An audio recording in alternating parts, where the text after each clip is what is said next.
Voltando à nossa série, o Evangelho de Marcos, hoje o nosso intuito é retornarmos à nossa metodologia de estudarmos um capítulo inteiro. E o título da nossa mensagem de hoje tem muito a ver com a nossa vida diária, a vida da igreja moderna e, infelizmente, em que nós fazemos parte, embora possamos lutar contra as vicissitudes que têm atingido a igreja nos nossos dias. E uma das grandes maldições, anomalias que acompanham a igreja dos nossos dias ou da nossa era é o cristianismo sem poder. E o título da nossa mensagem é esse: Cristianismo sem poder, o desespero da igreja. Às vezes a gente se esquece, quando eu falo às vezes, eu estou sendo muito bonzinho, quase sempre a gente se esquece que a nossa luta não é contra carne e sangue. A nossa luta nunca será contra carne e sangue. Como cristãos, a nossa luta é contra os principados, contra as potestades, contra as hostes espirituais do mal. Essa é a nossa luta. E para combatermos esse bom combate, nós precisamos estar equipados com a armadura de Deus. Estar equipado com a armadura de Deus significa estar revestido do poder de Deus. Estar revestido do poder de Deus significa estar em companhia contínua com Deus. É isso que nos falta. Nós observamos o que vai acontecer aqui nesse capítulo. Os discípulos eles vão ficar assustados porque havia um menino que estava possuído por um demônio e eles não puderam expulsar. E eles estavam assustados não porque não puderam expulsar o demônio, mas porque não puderam expulsar o demônio daquele menino naquele caso.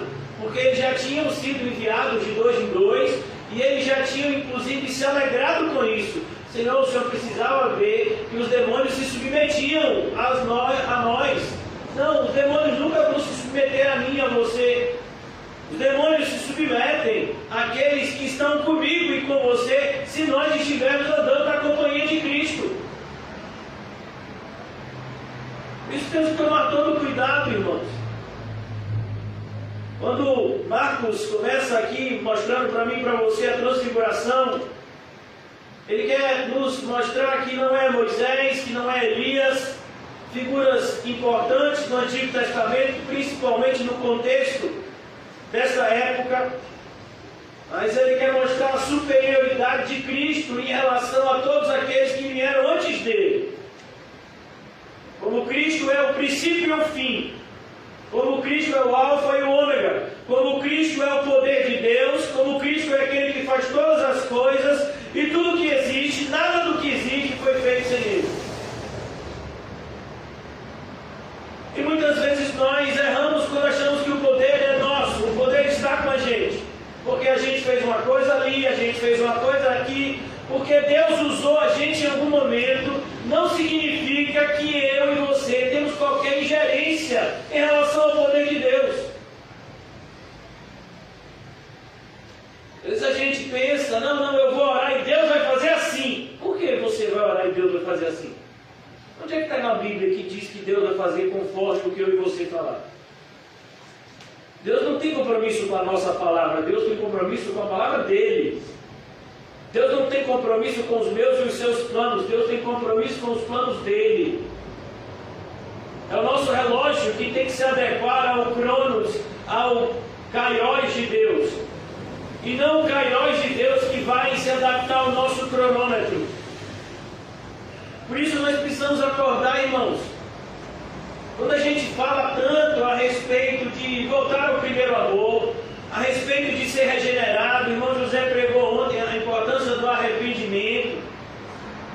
É porque todas essas coisas, elas somadas, nos ajudarão a ter uma vida de poder, em nome de Jesus. Algo que nós, talvez, nunca tenhamos conhecido. Talvez a maioria de nós aqui nunca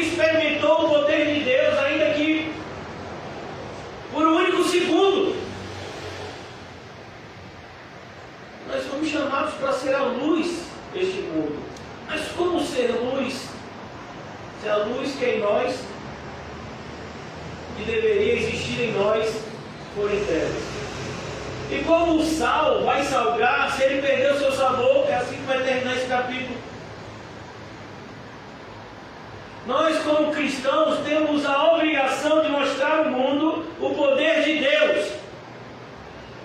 O Evangelho é o poder de Deus na vida de todo aquele que crê. E aí eu pergunto, na igreja moderna, igreja que nós fazemos parte do ponto de vista temporal, onde está o poder? Onde está o poder de Deus? Aonde uma conta consegue tirar toda a nossa fé? Aonde muitas vezes um desejo, uma lascívia, consegue tirar toda a nossa comunhão de Deus? Aonde nós temos medo de tudo e de todos, só não temos medo de quem deveríamos ter, que é de Deus. Tem gente que tem medo até do bicho-papão. Tem medo de beber água de noite sozinho na cozinha. Mas não tem medo de pegar. É por isso que a gente vive o cristianismo sem poder. E eu quero dizer só, de maneira bem clara, que o poder de Deus não é adivinhar RG e CPF, o poder de Deus não é curar um enfermo. Não. O poder de Deus é ter uma vida na companhia de Cristo. Isso é o poder de Deus. O poder de Deus é refletir o caráter de Cristo. Uma das coisas mais lindas do filme Paulo, apóstolo de Cristo, é uma cena onde Lucas ele está conversando com Paulo e ele diz: olha, Paulo, eu nunca vi Cristo face a face. Isso é verdade. Do ponto de vista bíblico, isso é verdade. Lucas não foi, nunca viu Cristo face a face. Lucas foi evangelizado por Paulo. Mas ele diz: mas quando você pregou para mim, na Grécia, eu vi Cristo em você.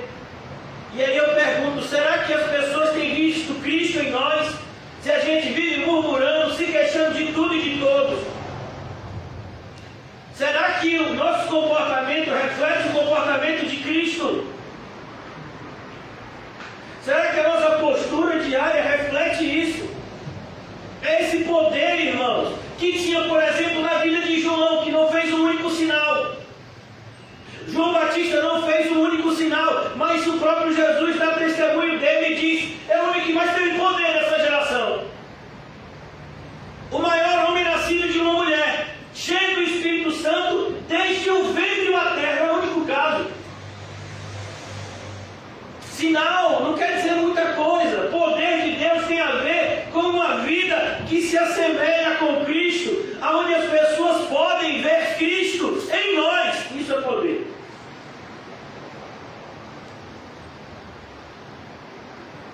Nós terminamos a última passagem em Marcos, capítulo 9, versículo 1. Eu vou fazer a leitura do versículo 1, mas vocês sabem que o versículo 1 do capítulo 9 de Marcos ele está conectado com o capítulo 8, final do capítulo 8. Dizia eles: ainda em verdade vos afirmo que dos que aqui se encontram, alguns aqui de maneira nenhuma passarão pela morte até que vejam ter chegado com poder o reino de Deus. Isso se deu quando Jesus ressuscitou dos mortos. 6 dias depois de ter dito isso, tomou Jesus consigo Pedro, Tiago e João. Eram o círculo mais próximo dele, mesmo dentre os apóstolos. Os apóstolos eram os discípulos mais íntimos, mas mesmo no meio dos mais íntimos existiam os mais íntimos. E Jesus então chamou eles 3, Pedro, Tiago e João, e levou-os a sós, à parte a um alto monte, e foi transfigurado diante deles. A ideia de transfigurar significa ele mudou de aparência. As suas vestes se tornaram resplandecentes, sobremodo brancas, e nenhum lavandeiro na terra poderia alvejar. A ideia é que Cristo apareceu para eles no seu estado glorificado. Algo que é descrito mais pormenorizadamente no livro do Apocalipse, no capítulo 1. João descreve essa visão do Cristo glorificado. Apareceu-lhes Elias e Moisés. Por que a importância Elias, o maior de todos os profetas, Moisés, aquele que trouxe a lei de Deus para o povo. Estavam falando com Jesus, e se você for para os evangelhos sinóticos, você vai saber qual era a conversa deles. Eles estavam conversando acerca da ida de Jesus para o Calvário, e a palavra usada é êxodo, significa saída, libertação, êxodo. Eles estavam conversando sobre esse assunto. Os dias de Jesus aqui na terra estavam chegando ao fim. E eles estavam conversando acerca desse assunto. E os discípulos ouviram essa conversa. Aqui Marcos não é detalhado, mas nos evangelhos sinóticos nós vemos isso. Então Pedro, tomando a palavra, disse: Mestre, bom estarmos aqui. E façamos 3 tendas, uma será tua, outra para Moisés e outra para Elias, pois não sabiam o que dizer por estarem eles aterrados. A ideia de aterrados é assustados demais. Eles estavam assustados demais, eles não sabiam o que estava acontecendo. Então, de repente, Jesus chama eles para subir no monte, não diz o motivo. Quando chega lá em cima, Jesus muda de aparência e aparece Moisés e Elias. Então eles ficam assustados, eles ficam maravilhados, mas ao mesmo tempo sem saber se aquilo que eles estão vendo é verdade ou não, e o que está acontecendo. E muitas vezes a gente é assim, a gente não sabe o que está acontecendo. Por que a gente não sabe o que está acontecendo? Porque a gente não está estudando a Bíblia como deveria. Jesus fala para as pessoas mais estudiosas da Bíblia, da sua geração, pelo menos estudiosas do ponto de vista intelectual: vocês não leram? Olha que coisa. A gente estudou essa passagem recentemente aqui. Quando Jesus passa com os discípulos no dia de sábado, e os discípulos estão com fome, e eles pegam uma espiga de trigo e eles fazem assim com a mão, debulha, e aí cai uma espécie de sementinhas, eles comem aquilo. E os fariseus diziam que não podia debulhar. E debulhar seria uma espécie de trabalho, e é proibido trabalhar no sábado. A lei não diz isso, mas os fariseus haviam interpretado dessa forma errada. E aí foram repreender Jesus: Ô Jesus, seus discípulos estão fazendo o que não é lícito no dia de sábado, você não faz nada. E aí Jesus repreende eles na própria área deles. Ah, vocês estão querendo usar a palavra de Deus comigo como se eu não conhecesse a palavra de Deus? Aí Jesus olha para ele e diz: e vocês não leram? Vocês que escrevem a Bíblia, que estudam, que diz, que faz e acontece, vocês não leram o que Davi fez quando estava com fome e ficou sem pecar? Vocês não leram isso? Então perceba, há uma leitura na Bíblia que não tem qualquer proveito para a nossa alma. Assim como José falou ontem, eu já tenho dito aqui várias vezes, há um tipo de oração que não tem qualquer proveito para a nossa alma. Aquele que tapa os seus ouvidos para a lei de Deus, a sua oração é abominável. Aquele que lê a palavra de Deus sem o desejo de obedecê-la, ele está lendo a palavra de Deus para a sua própria condenação. Então a gente tem que tomar cuidado. Olha a espiritualidade de Pedro aqui. Pedro está fazendo a mínima ideia do que está acontecendo. Aí eu pergunto: então por que você abriu a boca? Jesus já havia advertido: cuidado com o que você fala. Não é o que entra pela boca que contamina, é o que sai dela. Quantas vezes você já foi instrumento do diabo na vida do seu semelhante, espalhando incredulidade, desespero, dando um péssimo testemunho em relação ao Evangelho? Quantas vezes a sua boca já falou inúmeras bobagens de coisas que você não sabia? Principalmente eu tenho muito cuidado. As pessoas às vezes chegam para mim, sou pastor da igreja: pastor, você não sabe, fulano e fulano estão fazendo isso e isso. E ele: você viu? Não, foi o Bertrando que me disse isso. Como é história, rapaz? Então quer dizer que agora você está sendo alimentado pelo ouvido dos outros? Você sabe se isso aconteceu ou não? Não, eu não sei. Então eu quero procurar saber. Chama fulano e pergunta: onde é que é fulano? Aconteceu isso mesmo?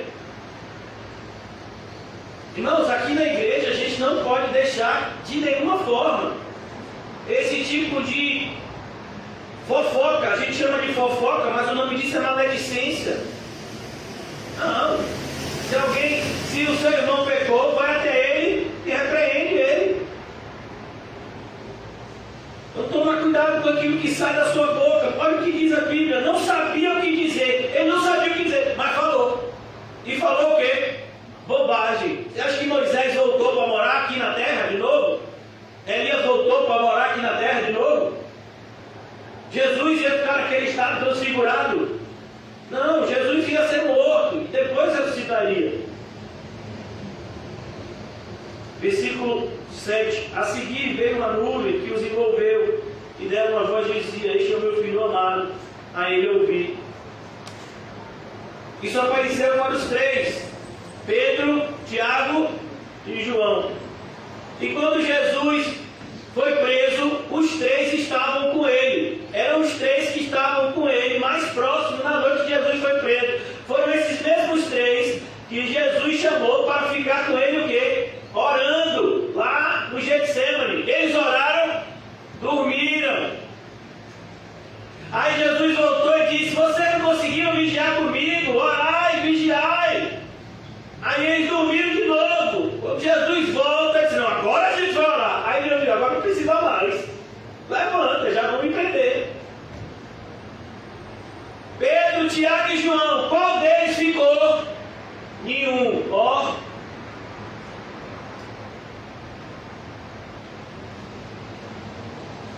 A seguir veio uma nuvem que os envolveu e dizia: este é meu filho amado, a ele eu vi. Meu Deus, esse tanto de testemunho. E de relance, olhando ao redor, ninguém mais viram com ele, senão Jesus. E Jesus aqui já estava na sua forma normal. E agora eles estão descendo um monte. Subir um monte, descer um monte é algo que demora tempo.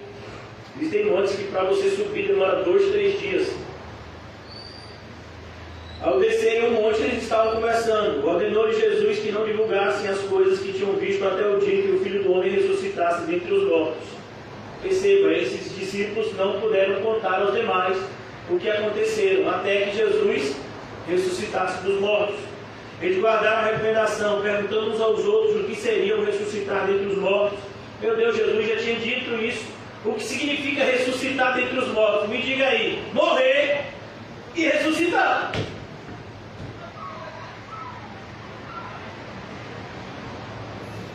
Interrogaram-no, dizendo: por que dizem os escribas ser necessário que Elias venha primeiro? Os escribas diziam isso porque os escribas liam a lei, embora não entendessem o cumprimento dela. Eles não viam o cumprimento dela. O cumprimento não é o tamanho, não, irmãos. É a execução dela. Eles não viam ela se cumprindo diante dos seus olhos. Eles não viam as promessas sendo realizadas diante dos olhos deles. Eles decoravam os textos, mas eles não entendiam o significado real deles. Quantas vezes isso acontece com a gente? Isso é um cristianismo sem poder. A Bíblia diz que você tem que lutar contra principados, potestades, forças espirituais do mal e forças espirituais do mal. Já falei isso para vocês. Quantos aqui já lutaram contra principados e potestades? Me diga aí, qual foi o último demônio que você enfrentou? Quantos metros ele tinha? Como foi que ele chegou até você? Isso nunca aconteceu com você? Meu filho, se o demônio não se interessa pela sua vida, é porque você é dele.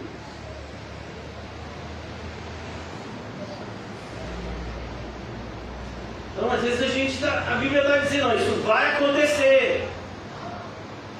E quando isso acontece, a gente fica: como assim? Oh, você não leu? É como Jesus voltando dos escribas: não lestes? Pastor, minha vida como cristão é tão difícil. E aí eu vim para a pessoa e digo: não leste? No mundo tereis aflições, tenham bom ânimo. A parte da aflição a pessoa entendeu, mas a parte do bom ânimo a pessoa nunca entendeu. Não, pastor, eu entendi. Tem que ter aflição. Eu entendi. Aflição. E o bom ânimo? Essa parte eu não peguei. Como é?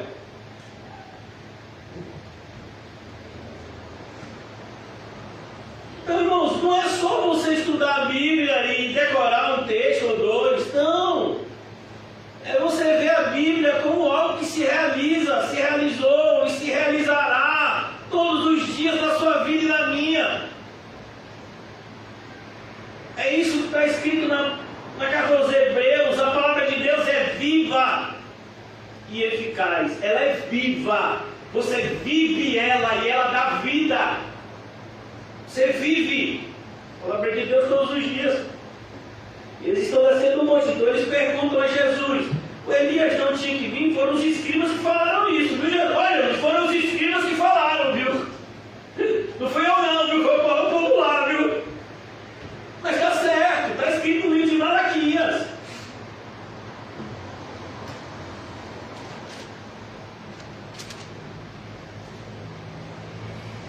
Malaquias 4:5. Então ele lhes disse, versículo 12: Elias vindo primeiro restaurará todas as coisas, como pois está escrito sobre o Filho do Homem, e sofrerá muito e será aviltado. Eu, porém, vos digo que Elias já veio, e fizeram com ele tudo o que quiseram, como a seu respeito está escrito. Quem é Elias que já veio? João Batista, já tinha morrido, de maneira extremamente perversa, por conta do capricho de uma mulher imoral, Herodias, assim que João Batista morreu. E agora a gente vai ver o resultado de um cristianismo sem poder. É isso aqui. Quando eles se aproximaram, versículo 14, dos discípulos, os discípulos, o restante, que tinha ficado embaixo do monte, que não tinha subido, viram numerosa multidão ao redor e que os escribas discutiam com ele. Ó, sempre os escribas. Quem são os escribas? São os também chamados doutores da lei. É aquele povo que diz: não, de Bíblia eu entendo, viu? Eu conheço a palavra. Tautologia, rapaz, meu Nel aqui, me respeito. Comprei minha teologia em 36 vezes pela internet.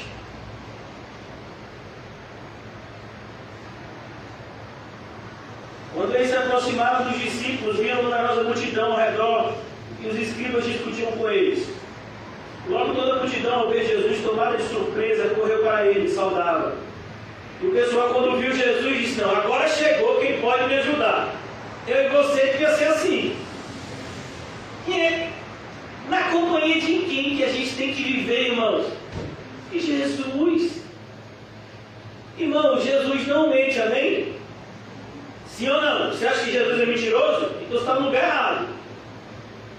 Jesus não mente, ele fez uma promessa que está se cumprindo agora.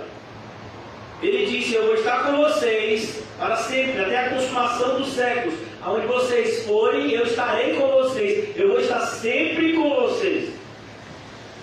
Ele fez essa promessa para a gente. Por que a gente não faz uso dessa companhia constante de Jesus?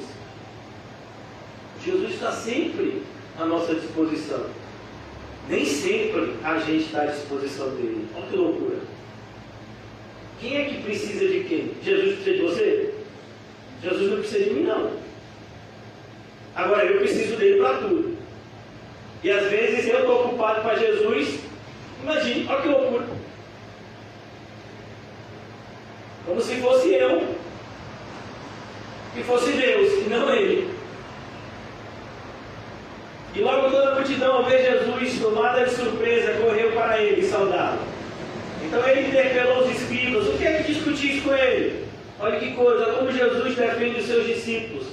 É por isso, irmãos, que quando as pessoas te acusarem de mentindo, disserem todo tipo de mentira a respeito de vocês, fique em paz. Você tem um bom advogado, o melhor de todos, Jesus.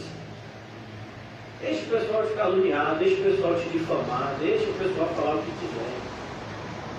O importante é você ter a sua consciência em paz com Cristo. Ainda mais na geração que a gente vive. Hoje disseram que decretaram o lockdown, é verdade mesmo? Não é não? Diga aí, você que é comerciante. Toque de recolher a partir de sexta, de 22 horas às 5 da manhã, tá vendo? Se recolham. Aí eu fico imaginando assim, né? Meu Deus.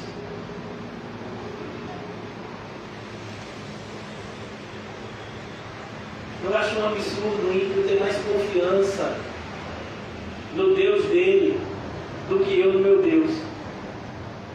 Aí você passa por um bar, está lotado. Aí você passa por uma igreja, está vazia. Porque as pessoas da igreja, elas são o quê?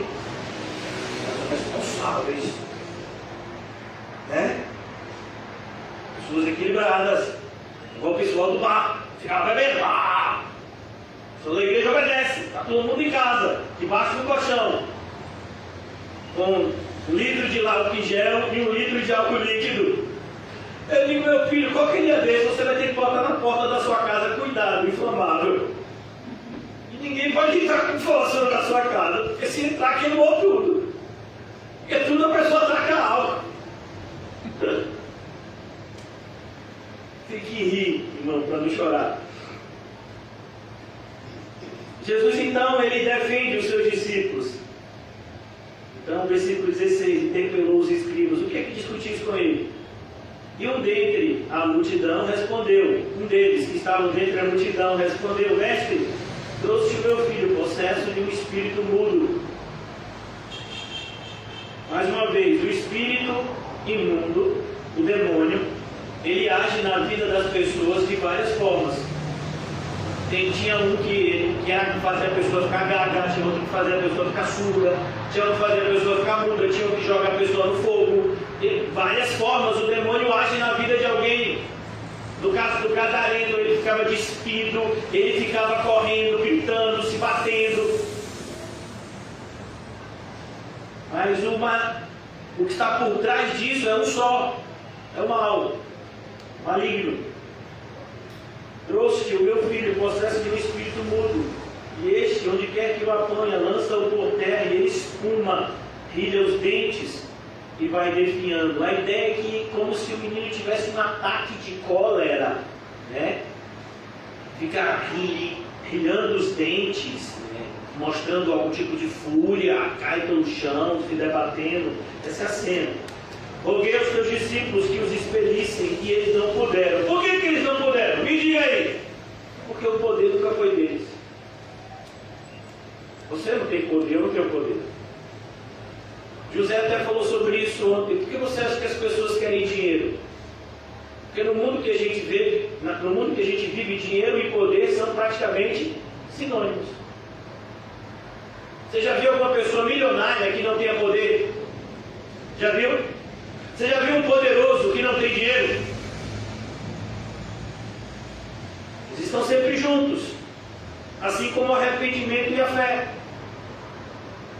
Então as pessoas querem dinheiro para que tenham poder para realizarem os seus desejos, ainda que seja humilhando, esbufeteando, maltratando o semelhante. Não importa, eu quero realizar o meu desejo.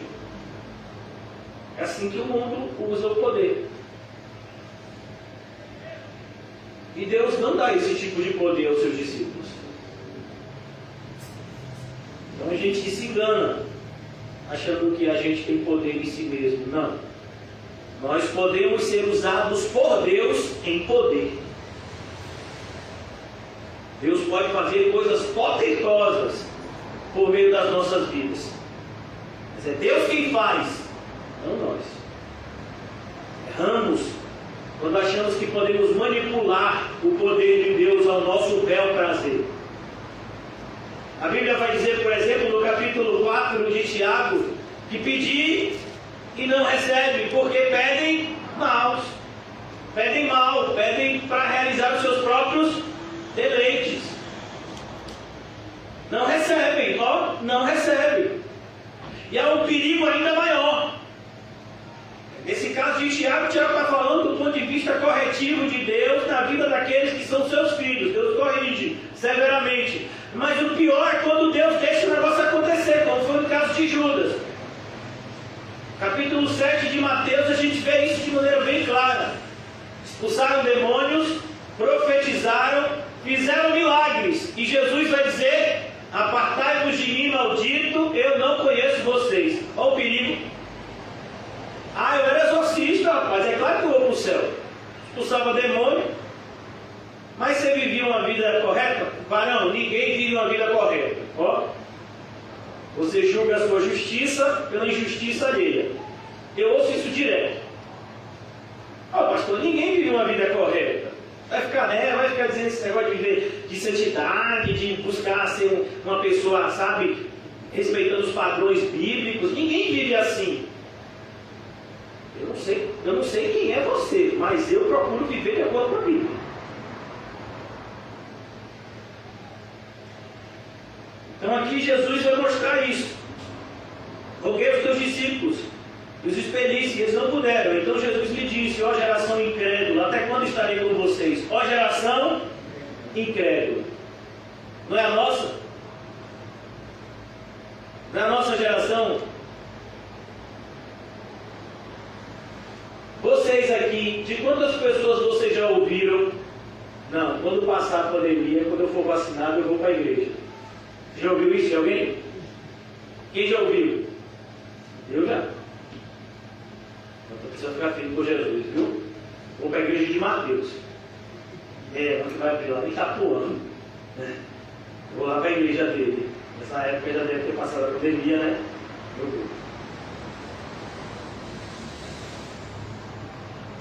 Roguei aos seus discípulos que os expelissem, eles não puderam. Então Jesus lhe disse: ó geração incrédula, incrédula. É isso que é a grande anomalia do cristianismo moderno. É um cristianismo incrédulo. Imagine. Vem cá, você é crente? Claro que eu sou crente. E você crê que se você morrer hoje, você vai para o céu? Crê? Creio. Então por que você está com medo da morte?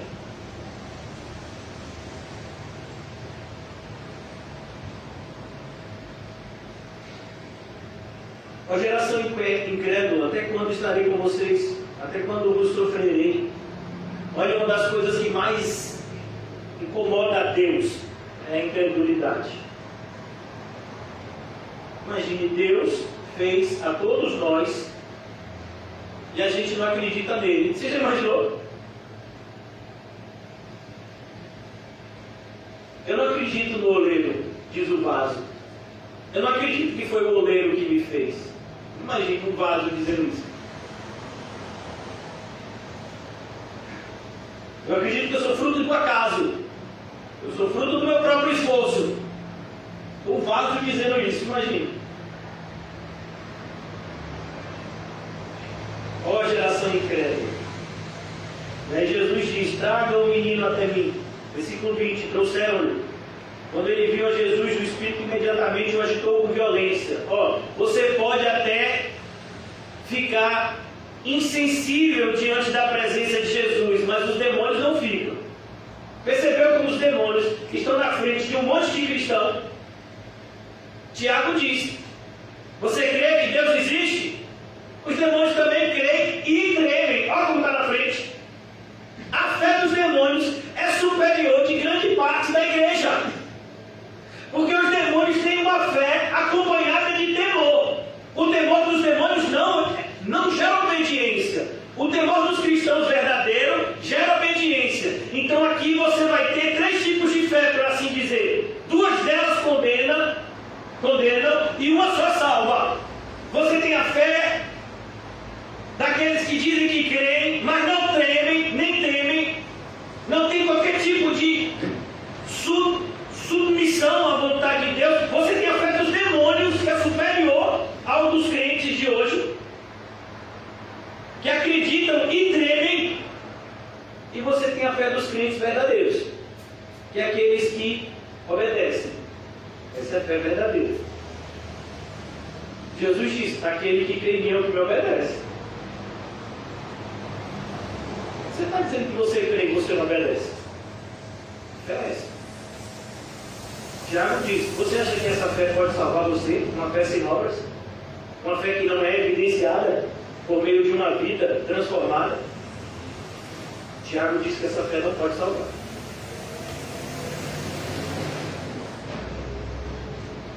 Então o espírito imediatamente se agitou com violência e caindo ele por terra, revolvia-se espumando. Versículo 21, perguntou Jesus ao pai do menino: há quanto tempo isso lhe sucede? Desde a infância, respondeu, e muitas vezes eu tenho lançado no fogo e na água para o matar.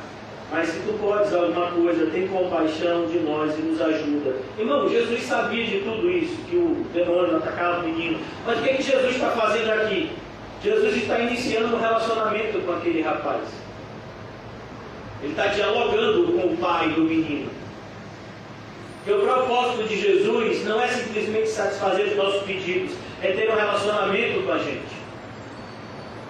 E a pergunta é: você tem um relacionamento com Jesus? Você é fiel nesse relacionamento? Ou você faz parte da geração adúltera?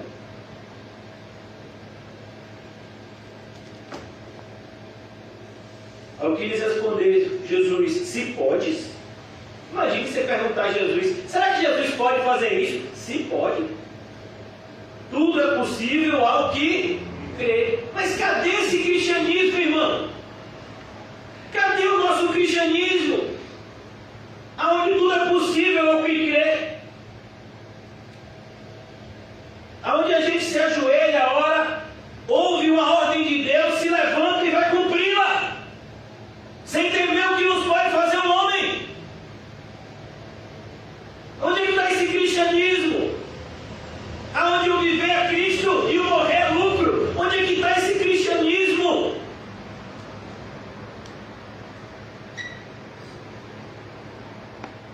Aonde foi parar o cristianismo bíblico?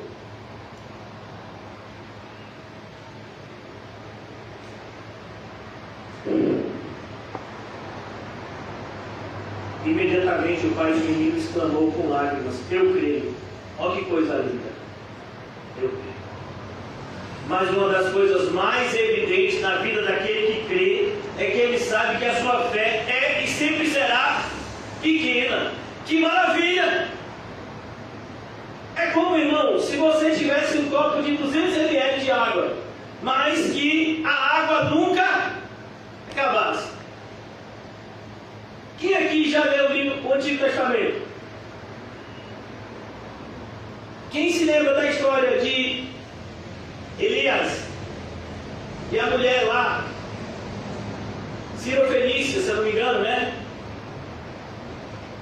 Quem se lembra?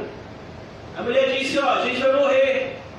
A viúva: eu e meu filho, a gente só tem alimento aqui para fazer uma última refeição e a gente vai morrer. Vem cá, o Senhor Jesus pegou e disse: mulher, olha agora no quarto e você vai ver 300 quilos de farinha e 100 litros de azeite. Foi isso que aconteceu com ela? Não, meu filho, tinha uma botija lá. Eu não sei quantas gramas dá numa botija, mas estava lá a botija. E tinha uma garrafa onde se tinha o azeite. Toda vez que ela derramava o azeite e que ela derramava a farinha, que ela fazia o bolo e o pão lá, ela olhava de novo a vasilha e estava no mesmo lugar. Isso foi por um prazo de 3 anos.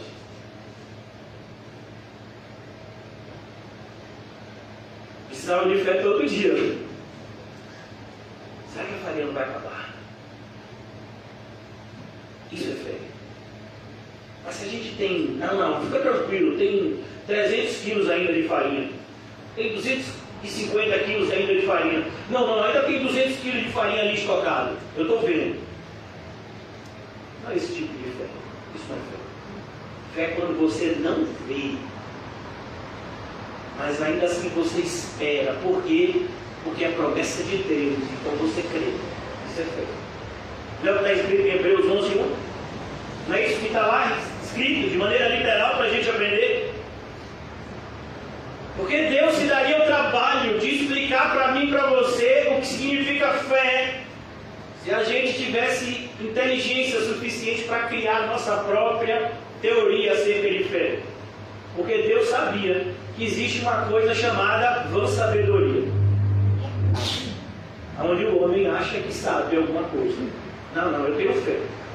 Não é como a fé de fulano, beltrano, mas eu tenho fé, e a minha fé. Isso é fé. Não de acordo por Deus. Por isso Jesus vem até esse homem e ele diz: eu creio, Jesus, ajuda-me na minha pouca fé, ou na minha falta de fé. E Jesus já havia dito que ainda que a nossa fé fosse como um grão de mostarda, que é o menor de todas as sementes da época de Jesus, cresceria e frutificaria. O problema não é o tamanho da fé, mas é a veracidade dela. Se a fé é verdadeira, ela vai gerar frutos. Vendo Jesus que a multidão concorria, repreendeu o espírito imundo, dizendo-lhe: espírito mudo e surdo, eu te ordeno, sai deste jovem e nunca mais tornes a ele. E ele, clamando e agitando muito, saiu, deixando como se estivesse morto, a ponto de muitos dizerem: morreu. Mas Jesus, tomando pela mão, o ergueu e ele se levantou. Tem muitas pessoas que podem dizer isso de mim e de você: fulano parece que nem vive mais, agora só quer saber de igreja, parece que morreu. É sério? Você acha que viver é encher a cara? Você acha que viver é ouvir canções esdrúxulas? Você acha que viver é viajar para um lugar que supostamente é bonito? Irmãos, olhe, antes de ser cristão, tinha vários lugares que eu tinha vontade de visitar. Aí uma vez uma pessoa me perguntou, isso, minhas filhas já me perguntaram algumas vezes: meu pai, você não tem sonho de conhecer nenhum outro lugar? Uma vez eu disse: eu tenho sonho de conhecer um lugar, o céu. Aqui na terra eu não tenho sonho de conhecer lugar nenhum. Onde Deus me mandar eu vou. Os meus sonhos estão no céu, não na terra. Eu sou cristão. É por isso que muitas pessoas não são cristãs, embora estejam dentro da igreja. Eles nunca conheceram a Cristo. Eles nunca viram aquele que é totalmente desejável, e o desejo deles ainda está no mundo e nas coisas do mundo. Não é o terceiro tipo de solo? Ele até nasce, mas ele não vai dar fruto, por conta das preocupações do mundo, dos desejos do mundo. E eu temo dizer que é grande parte da igreja moderna. Vendo Jesus isso, versículo 28, quando entrou em casa, os seus discípulos lhe perguntaram em particular. Estavam extremamente incomodados, porque os discípulos, que eram orgulhosos, estavam se sentindo humilhados. Lembra? Eles já tinham dito: mestre, o senhor não precisava estar lá, a gente jogou duro, viu? Eu não tinha espírito imundo certo, a gente chegava e fazia, a gente é bonito. Aí apareceu o demônio, agora eles não puderam expulsar, aí queimou o filme deles. Aí eles estão extremamente, humilhados, se sentindo, diminuídos. Ele entrou em casa, os seus discípulos lhe perguntaram, e isso é interessante, irmãos, porque você vai perceber que parece que eles não estão aprendendo nada, porque logo depois eles vão discutir quem é o maior entre eles. Quando entrou em casa, os discípulos lhe perguntaram em particular: por que não podemos expulsá-lo? Respondeu Jesus: esta casta não pode sair senão por meio de oração e jejum. Olha, essa casta, o demônio só sai quando você tem comunhão com Deus. Senão o demônio nunca vai lhe respeitar. Por isso que a gente tem um livro de Atos que diz, o demônio diz isso, para 7 exorcistas, que usavam o nome de Jesus e o nome de Paulo. E o demônio diz: olha, eu conheço a Jesus e conheço Paulo, mas vocês quem são?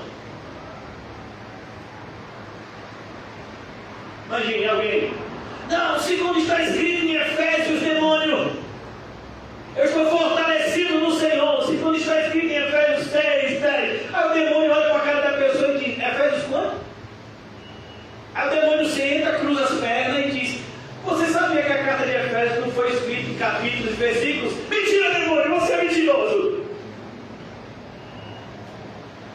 Você sabia que os capítulos e versículos, as subdivisões da Bíblia, só vieram anos depois, por homens que quiseram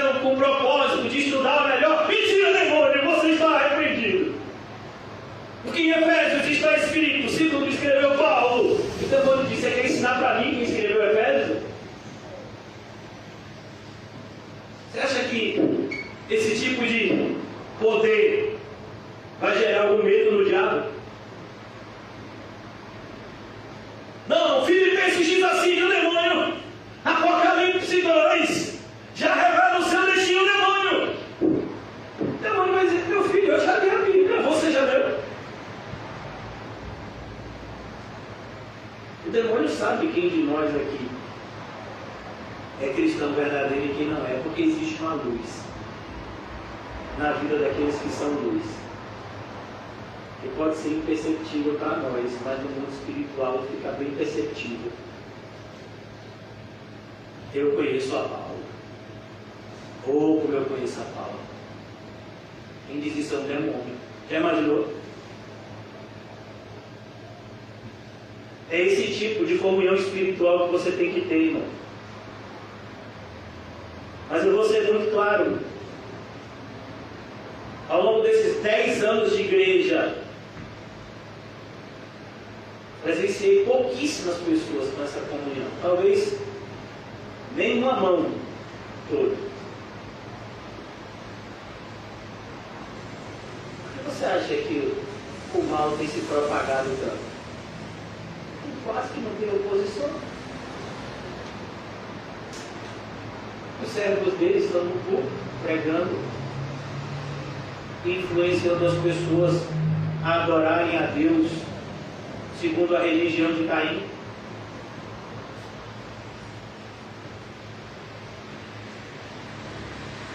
Versículo 30, já caminhando para a nossa conclusão. Tendo partido dali, passava Jesus pela Galileia, e não queria que ninguém soubesse, porque ensinava os seus discípulos e dizia: o Filho do Homem será entregue nas mãos dos homens, e o matarão. Mas 3 dias depois da sua morte, ressuscitará. Perceba, Jesus está falando isso para os seus discípulos, e no meio desses discípulos tem 3 deles que viram Jesus transfigurado. Vocês se lembram disso? Jesus já havia dito isso para eles. Eles, contudo, não compreendiam isso e temiam interrogá-lo. Até os 3 que viram ele transfigurado não entendiam. O que é isso? Ele tem todo o poder. Eu vi ele transfigurado, Moisés e Elias. Ele vai morrer? Como assim ele vai morrer? Isso não é possível que esse povo não entendeu o que está escrito em Isaías 53. O castigo que nos traz a paz estava sobre ele, pelas suas pisaduras somos sarados. Ele tem que morrer. Tendo eles partido para Cafarnaum, estando ele, versículo 33, em casa, interrogou os seus discípulos: de quem é que discorreis pelo caminho? Mas eles guardaram silêncio, porque pelo caminho haviam discutido entre si sobre quem era. Quem era? Percebeu porque Jesus diz: essa casta não sai senão por meio de jejum e oração. Por que as pessoas querem poder hoje em dia na igreja? Por quê? Para ficar rico. As pessoas querem poder de Deus para terem poder sobre os homens. Deus não vai dar poder para você para isso. As pessoas querem usar o poder de Deus para se tornarem ricos e milionários, como fazem tantos pastores. Quem é evangélico há mais de 10 anos que nunca ouviu falar de bem-vindo?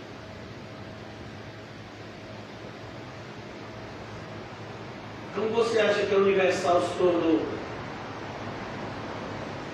essa potência que é hoje? Quando eu falo potência, meu filho, é do ponto de vista econômico. Pelo ponto de vista de Deus, é uma sucursal do inferno. E você acha que a Igreja Universal se tornou essa potência? Ele Macedo fez a sua fama supostamente expulsando demônios.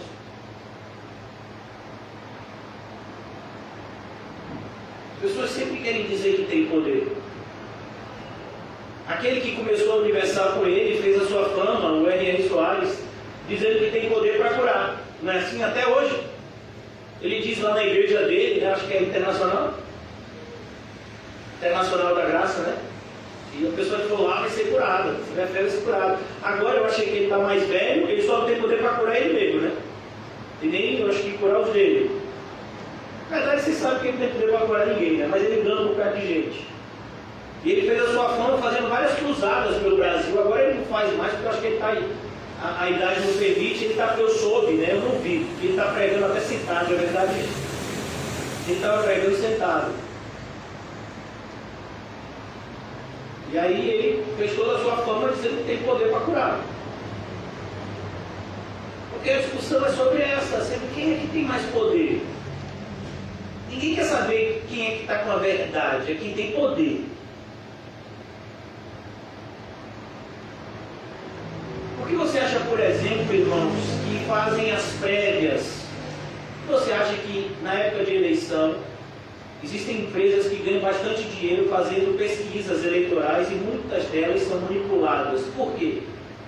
Porque grande parte das pessoas quer votar naqueles que têm que chance de vencer. Eu já ouvi várias vezes pessoas dizendo: eu não quero perder o meu voto. Votei em fulano porque fulano tem chance de ganhar. Aí as pesquisas, elas usam esse parâmetro de influenciar as pessoas. Não, fulano está na frente das pesquisas, então vou apoiar fulano. As pessoas sempre estão atrás de quem? De quem está no poder. O poder é algo viciante. O poder é pior que uma droga. Acho que as pessoas querem cargos na igreja.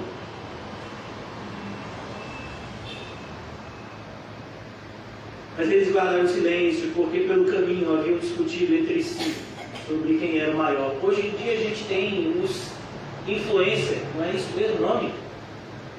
Fulano é influencer. Aí eu falei: o que é isso, meu filho? Ele é algum vírus? Não, é que nas mídias sociais ele tem bastante seguidores, aí ele ganha dinheiro fazendo propaganda de produtos para os seus seguidores. Eu conheço pastores e esposas de pastores que fazem isso também. Ganham dinheiro fazendo isso. Tem vários seguidores, aí diz: a dentista fulana de tal é a última dentista, vá nela. É a mesma página que ela faz a divulgação do culto do marido. A clínica de animal que melhor tem aqui é a clínica tal. Leve o seu cachorro lá. Vote no político tal, porque ele defende os animais. É a mesma página que ela coloca os cultos da igreja do marido, que ela coloca as frases supostamente espirituais. Que tipo de pessoa é essa que vive em dois mundos? Pode isso? A Bíblia diz que não. Ou você está num, ou você está em outro. Estou dando esse exemplo, porque é um exemplo bem visível de pessoas até que pessoas aqui da igreja talvez até tenham conhecimento de quem é. Então, essa é a ideia. As pessoas querem poder para fazer isso. Fazer isso. Para poder dizer uma palavra e influenciar um bocado. E a maioria das vezes vai influenciar as pessoas para o mal.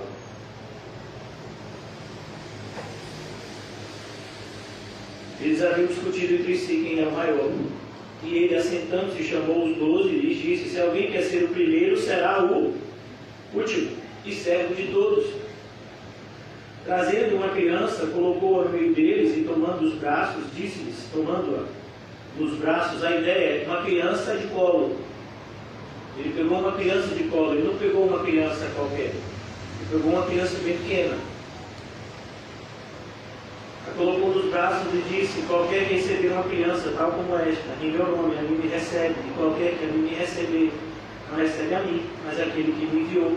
Ele está aqui mostrando: o meu discípulo é aquele que depende totalmente de mim. É por isso que vocês não conseguiram expulsar o demônio lá, porque vocês estavam tentando expulsar o demônio na sua própria força.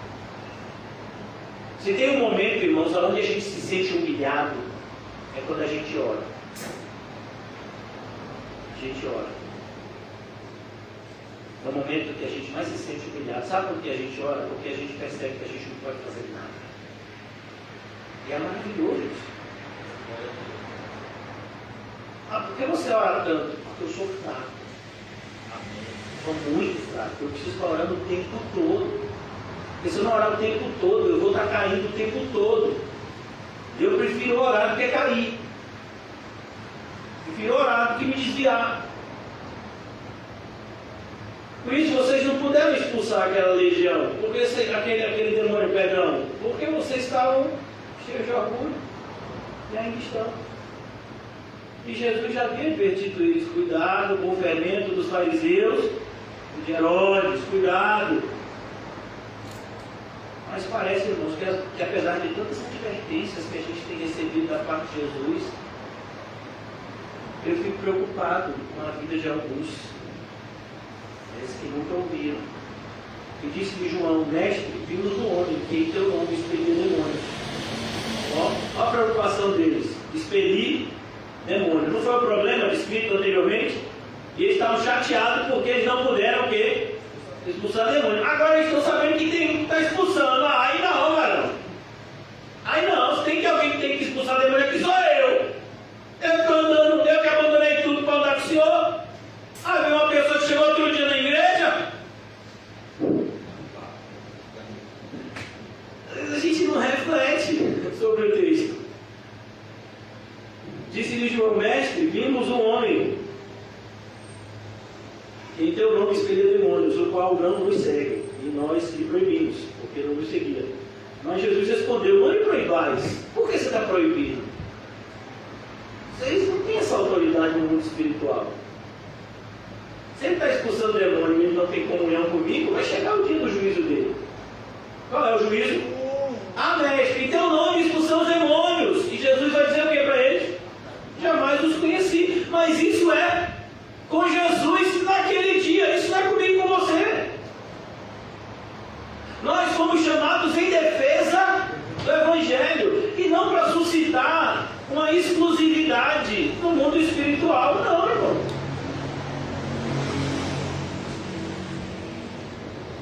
Não lhe proibais, porque ninguém há que faça milagre em meu nome, que logo a seguir possa falar mal de mim.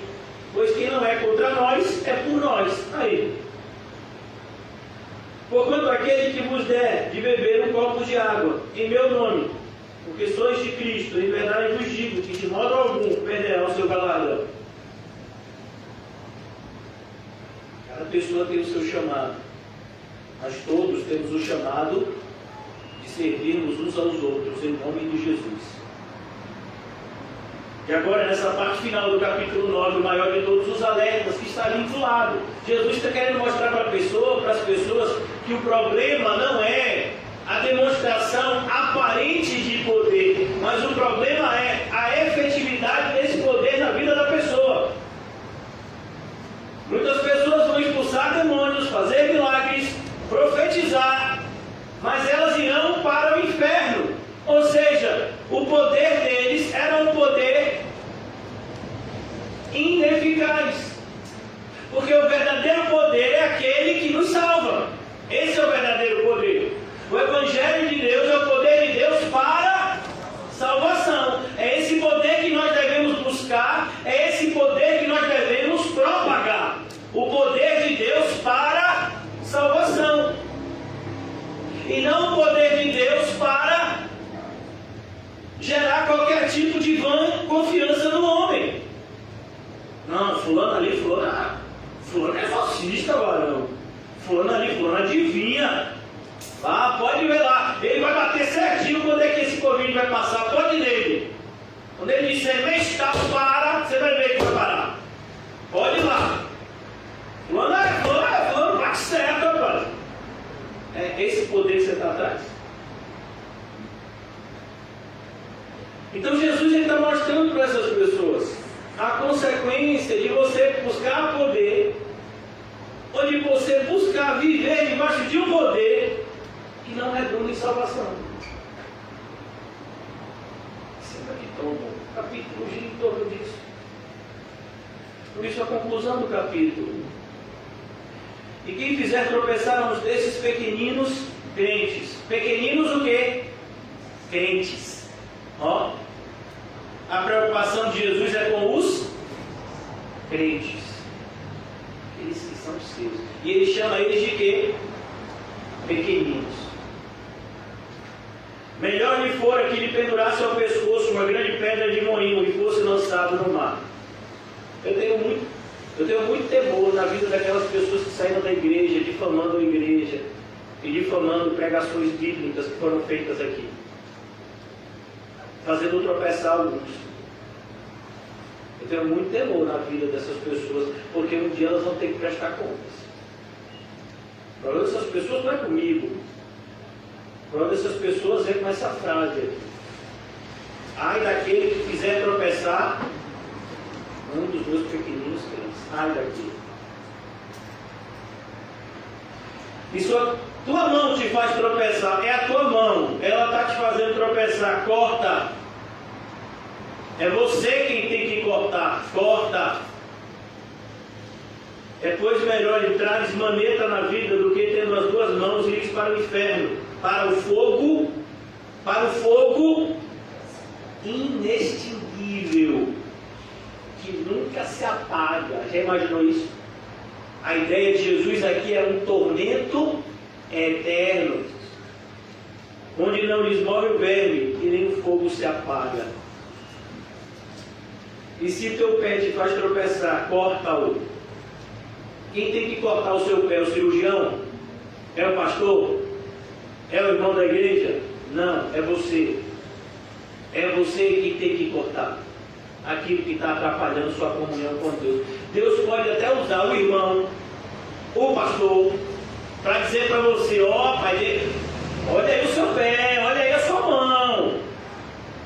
Ela está te fazendo tropeçar, cuidado. Mas quem tem que cortar, quem é? Você.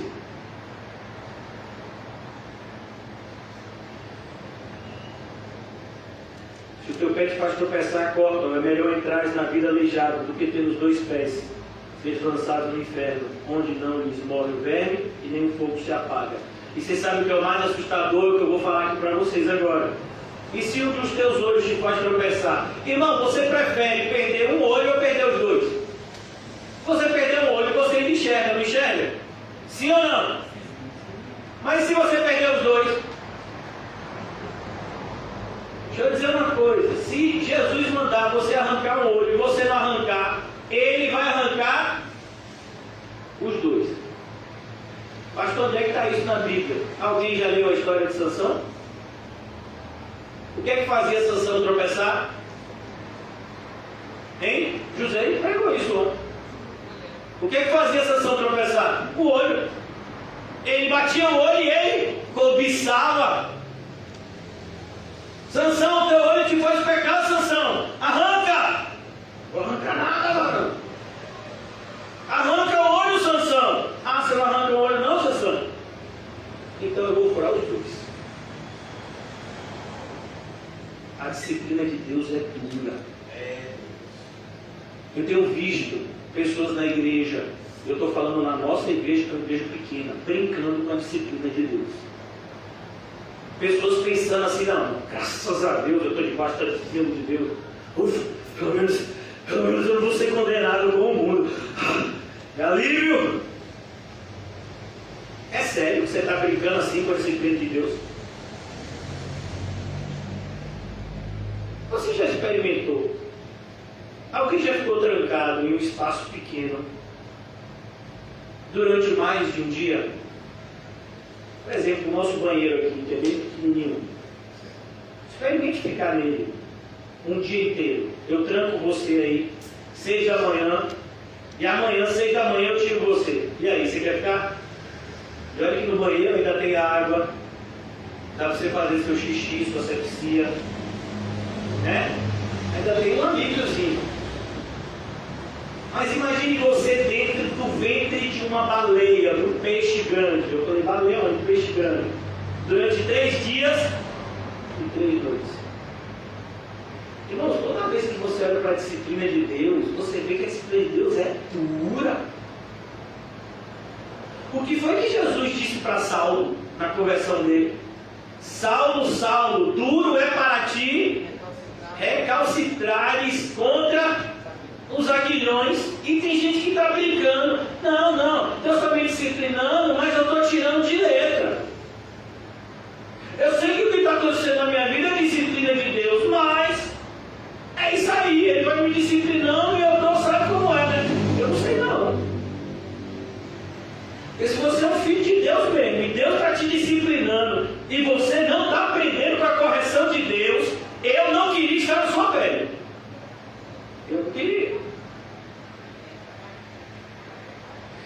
disciplina de Deus é proporcional à dureza do coração.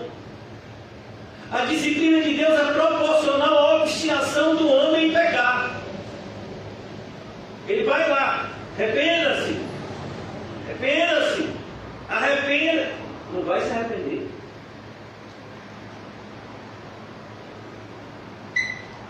Por isso, irmãos, cuidado, e você está brincando com Deus. Eu ouço coisas todos os dias de pessoas que se apresentam como cristãos, e são coisas assustadoras. São frases assim que, do ponto de vista de quem é do mundo, parece até normal. Não, a gente tem que ter equilíbrio assim, a gente tem que fazer a coisa assim desse jeito, a gente tem que ser assim.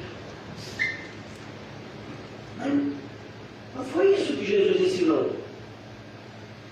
Como assim? Tem que fazer assim. Isso é o contrário do que Jesus ensinou.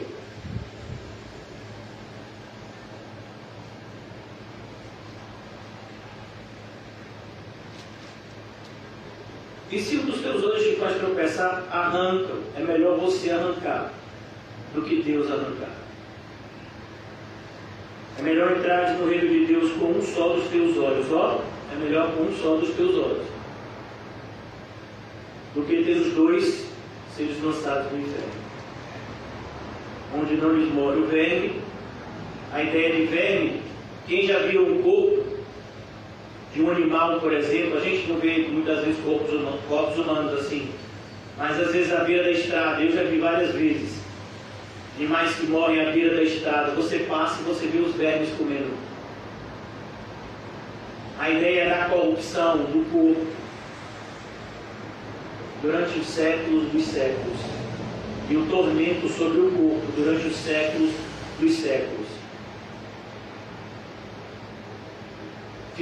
O final do capítulo, irmãos, é um chamado à diligência do cristão. Por isso eu digo para você, não viva um cristianismo sem poder. Fortalecei-vos no Senhor hoje e na força do seu poder. Amanhã é o dia que você sempre pode tudo, porque amanhã é um dia que não existe. Existe amanhã?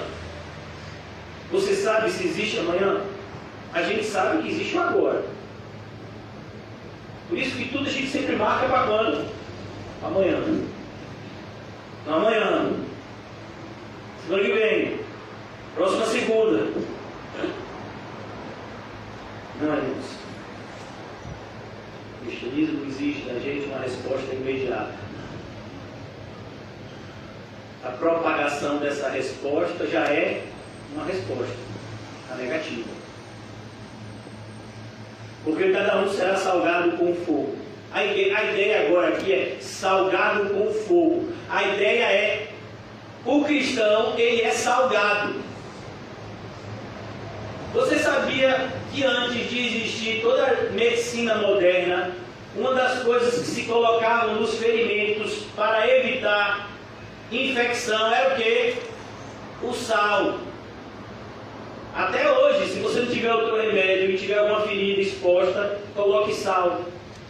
Você sabia que o sal é um dos melhores antibactericidas que existe? Um dos melhores bactericidas, por assim dizer, né? O antibactericida. Bactericida é o que mata a bactéria.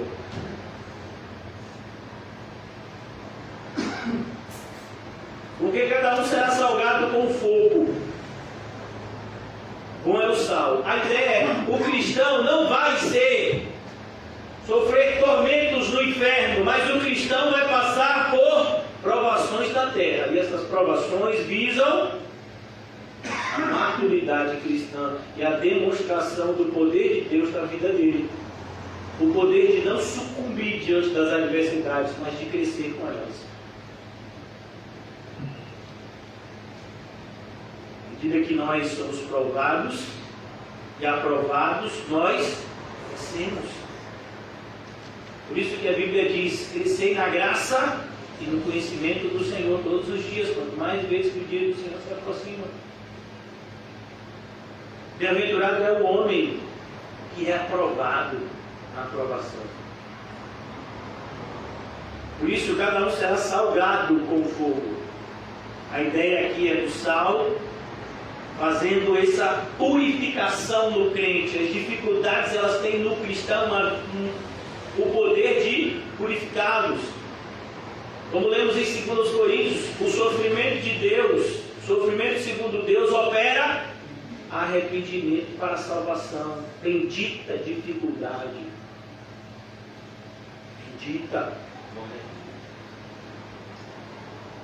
Bendita a tempestade que nos mostra quem é aquele que manda no vento e no mar. Bom é o sal.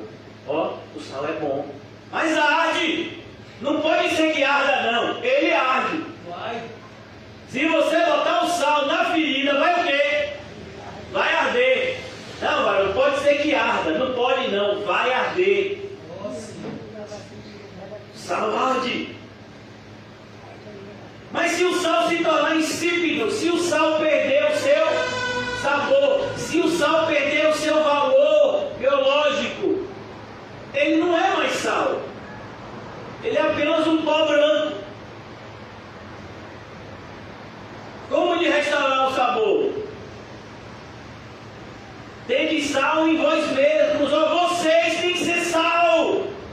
Jesus já havia dito no Sermão do Monte: vocês são sal da terra. Tende sal em vós mesmos. Esse é o poder da igreja. Esse é o poder do cristão, irmão. Ser sal, mostrar para o mundo que existem pessoas que vivem de maneira diferente do que o mundo impõe. Não é o mundo que vai dar a última palavra na nossa vida, é Deus. Isso é ser cristão. Isso não é desrespeitar autoridades, não, mas é respeitar aquele que tem a autoridade total e plena, não somente sobre as nossas vidas, mas sobre a vida de todos. É Deus.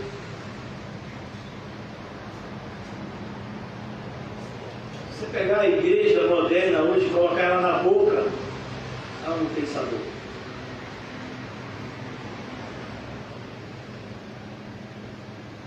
O que a igreja precisa para atrair pessoas? Ela tem que ser bonita.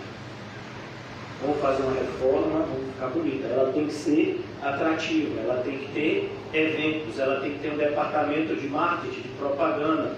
A gente tem que convidar pessoas assim. A gente tem que fazer desse jeito assim. A gente tem que ter um horário na rádio. A gente tem que fazer. É desse jeito que a igreja se torna, né? E vai crescendo.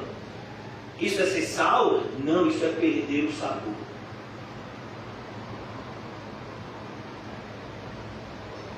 Deus nos conserve do jeito que estamos. Uma igreja simples e pobre. Que não tem muitas vezes condição sequer de adimplir, de manter um aluguel como um salão desse daqui nosso, tão humilde. Já está, o proprietário já botou verde, não é porque a gente não paga o aluguel em dias, não. Porque o propósito dele é ganhar mais do que. Eu já fui bem honesto, a gente não tem condição de pagar um aluguel superior ao que pagamos hoje. E nem a nossa prioridade, gastar os nossos recursos todos em coisas materiais. Pois o que tem mais valor na igreja são as pessoas. Cada um será salgado com fogo, irmãos, com o sal, mas se o sal se tornar insípido, como lhe restaurar o sabor? Tende sal em vós mesmos e paz uns com os outros. Que o Senhor nos ajude a despertar com essa pregação hoje. Obrigado, Deus, por esse momento de reflexão profunda a respeito do nosso chamado, nosso modo de viver, a qual fomos chamados a viver aqui, nessa geração. Ajuda-nos a entender a brevidade da vida e a realidade da eternidade, tanto no céu quanto no inferno. Ambos os lugares existem e são reais. Ajuda-nos, Senhor, a viver de tal forma que sejamos contados como aqueles que caminham para o céu e não para a perdição eterna. Ainda que tenhamos que cortar na nossa própria carne, esmurrar o nosso próprio corpo, mas que não sejamos reprovados naquilo que já conhecemos. Ajuda-nos, Senhor. Aquilo que ainda nos falta, Senhor, nos ajuda. Os recursos espirituais e espirituais que não nos falte, para que venhamos completar a carreira que nos está proposta. Abençoa-nos e nos despede em paz, em nome de Jesus. Amém e graças a Deus. Saúde-se mutuamente e não se esqueça de dizer a você mesmo, à medida que você se arruma para voltar para casa: você é sal? Onde está o seu sabor?